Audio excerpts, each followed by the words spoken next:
اللي تقريبا هو شمال الكعبة. هذا الحجر هذا كان نايم فيه عبد المطلب. هذا الكلام قبل يولد النبي صلى الله عليه وسلم. يقول نمت في الحجر. عبد المطلب طبعا كان له شأن كبير عند الكعبة، الحجر يجلس فيه، وتحت باب الكعبة هو المكان المخصص له، وتفد له الوفود من كل مكان، ويقضي بين الناس، وقضايا سياسية وقضايا خاصة وقضايا قبلية، شيء مهول.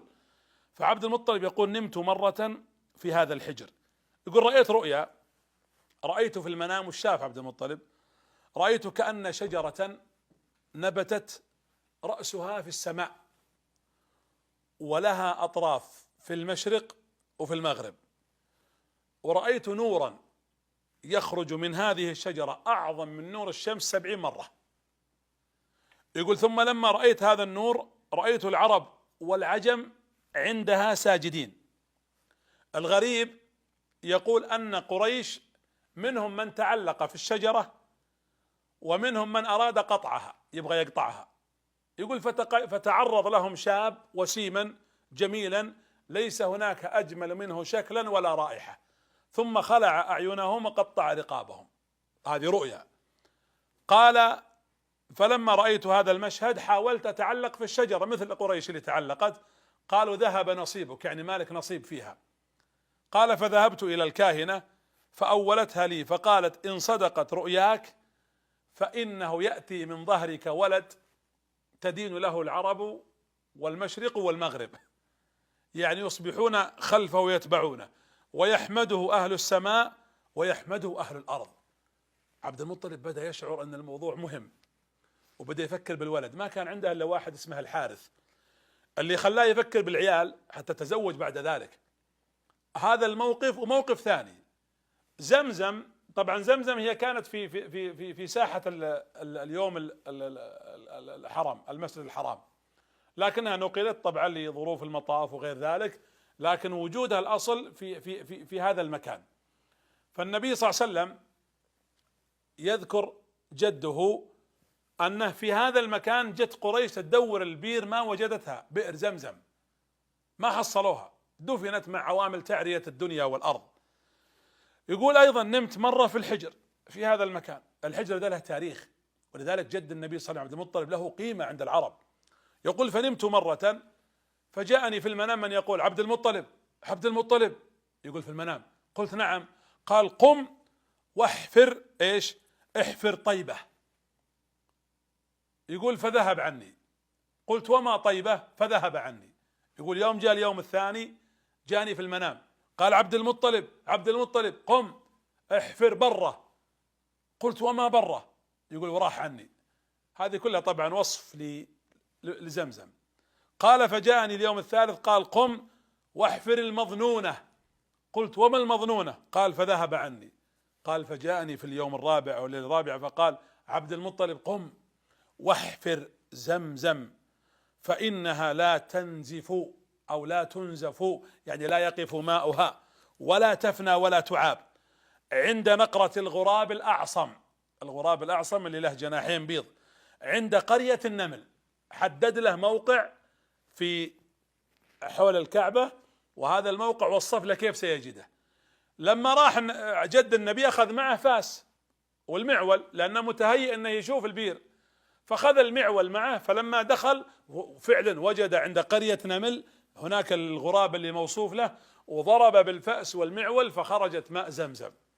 العرب تجمعوا عليه، قبائل قريش، قالوا لازم أن يكون لنا نصيب في هذه البير، هذه بئر إبراهيم وهي ليست لك، ولازم أن نناصفك فيها ونشاطرك فيها وناخذ حقنا منها. قال أنا المسؤول. رفضوا. قالوا إذن نتحاكم عند كاهنة بني سعد قريبة من حول الشام. وراحوا 40 رجال، 20 مع عبد المطلب و20 مع القبائل الأخرى، وهم في الطريق هلكوا وانتهى زادهم وانتهى الماء الذي معهم. فلما اقتربوا قبل يقتربون تعبوا، جلسوا بركوا كل واحد منهم دابته، فقالوا ما نقدر نتحرك، كل منا يحفر قبره، واللي يموت يدفه رفيقه أو صاحبه داخل هالقبر. بعدين قال عبد المطلب يا جماعة ما يصير، احنا عرب، لو متنا بهذه الطريقة تكلم فينا الناس وأصبحنا عارا على الأرض وعلى الناس، يعني على أهلنا مستقبلا. خلونا نمشي، إن استطعنا أن نصل وصلنا، وإن متنا فلنمت، يعني أبطال شجعان ما ننام وإحنا جالسين نايمين. يقول فلما نخز دابته، كان معه بعير نخزها فقامت دابته، أول ما قامت نبع من تحتها ماء فشرب وشرب الناس معه وارتووا، فعرفوا أن هذه آية تؤكد، يعني دليل تؤكد أن عبد المطلب مسؤول عن ماء زمزم أو عن بير زمزم. قالوا خلاص رضينا ولا يحتاج أن نذهب إلى كاهنة بني ساعد تحكم بيننا، أنت المسؤول عن ماء زمزم ونرجع. لكنه عرف أن الموضوع لابد أن يتغير. أنا الآن ما عندي عيال ولا تقوت علي قريش إلا عشان عندي ولد واحد، وأيضا هو يتأمل فيها الرؤيا أنها تتحقق. وش سوى؟ قال نذرت لك يا رب نذر، لو رزقت 10 أبناء نحرت واحد منهم، أذبح واحد داخل الكعبة لك يا رب قربانا لك. وفعلا رزق عبد المطلب ب10 ذكور و6 إناث، يعني عمات النبي 6 وأعمامه 9، لأن 10 مع أبوه مع عبد الله. فرزق هؤلاء 10 من الذكور. لما رزق 10 وهو قد نذر هذا النذر وتحمس له، ولما كبروا جاء قال لعياله يا عيالي أنا نذرت نذرا وقصته كذا كذا كذا كذا كذا، وأنا اليوم لابد أن أوفي بهذا النذر. فوافقوا. فلما وافقوا على الوفاء بالنذر وأنهم يخلون أبوهم يفعل ما يريد، قال لهم أجل أبعطيكم قدح، كل واحد يشيل قدح فوق راسه مثل السطل ويحط فيه اسمه، كل واحد يكتب اسمه، خلف اسمه مكتوب افعل أو لا تفعل. جيد؟ هذه مثل القرعة يدخلون فيها على المسؤول عن الكعبة وعن أصنام الكعبة في داخل الكعبة من سدنة الكعبة في ذلك الوقت. فاللي مكتوب افعل يعني اذبح اقتل سيقتل، هذه قرعة. فوضعوا القداح فجلس يبحث عنها، وطلعت القرعة على من؟ طلعت على عبد الله اللي هو والد النبي صلى الله عليه وسلم. عبد المطلب يحب عبد الله حب غريب ومتمسك به، ولعل هذا سبحان الله دليل على أن الله يعني حفظ هالنسمة المباركة أن تخرج من صلب هذا الرجل عبد الله. فلما أرادوا أن يقتلوه وخرجت القرعة عليه، خذاه وجاب الشفرة السكين بيذبحه أمام الكعبة. قالوا الناس لا تقتله، هذا ولدك وأنت تحبه متعلق به. قال ماذا أفعل؟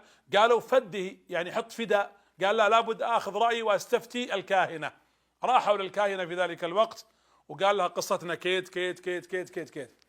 قالت خلاص أنتم كم تفدون الرجل، يعني كم دية الرجال عندكم؟ قالوا 10 من الإبل.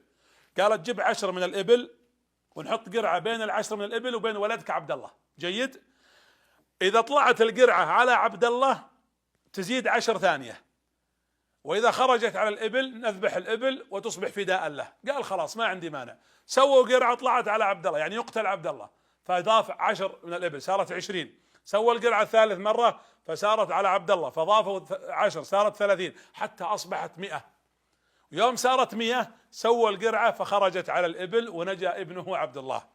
ويوم نجا طبعا أقرت بعدها قريش أن دية الرجل 100 من الإبل، وجاء الإسلام وأقر هذا المعنى، فأصبحت دية الرجل إلى اليوم قيمتها 100 من الإبل. هنا لما كان الموظف كان عبد المطلب ما اقتنع، قال لا أنا بعيد القرعة 3 مرات، وسوى القرعة 3 مرات تطلع على الإبل وينجو ابنه عبد الله. ليش نجا عبد الله؟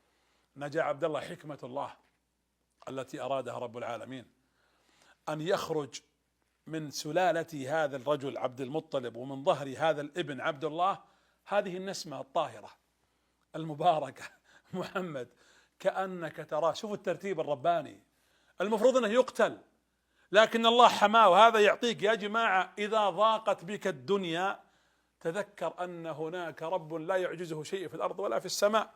وإذا الشدائد أقبلت بجنودها والدهر من بعد المسرة أوجعك، ارفع يديك إلى السماء ففوقها رب إذا ناديته ما ضيعك. ارفع أكفك فوق وادع ربك ولا تخاف مهما كانت الظروف وتكالبت عليك الظروف والأعداء.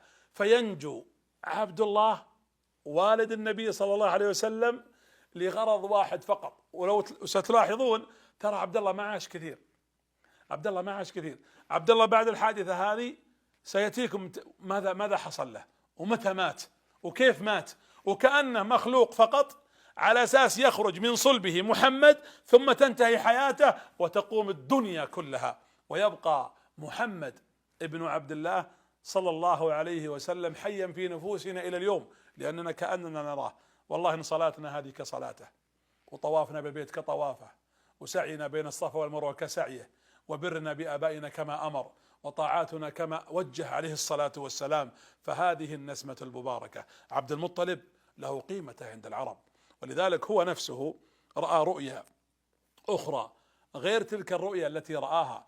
رأى أن سلسلة من فضة تخرج من ظهره، سلسلة وتتمدد في ظهره، وهذه السلسلة لها طرف في الأرض وطرف في السماء وطرف في المشرق وطرف في المغرب، ويخرج منها نور. فلما أولت له أيضا قيل تدين لك العرب والعجم عن طريق ولد يخرج من ظهرك من صلبك، لأن السلسلة في ظهره، وهذا الولد سيكون له شأن عظيم. يقول فظننت أنه ولدي أبو طالب، لأن كان أقرب الناس من صفات الكمال في الرجولة، فظننت أنه هو حتى تزوج عبد الله فعلمت أنه ليس هو. فلذلك هذا نبيكم نبي الإسلام، حتى ترتيب رب العالمين له ترتيب رباني عجيب. أرجوكم رجاء إذا سمعتم هالسيرة، أنا الآن أتكلم عن محمد الإنسان على قبل ولادته، عشان تشوف كيف ربك يرتب الأمور وكيف يهيئها. ثم جئت على قدر يا موسى، إذا الله بغى الشيء قال له كن فيكون. صلوا على الحبيب عليه الصلاة والسلام. السلام عليكم.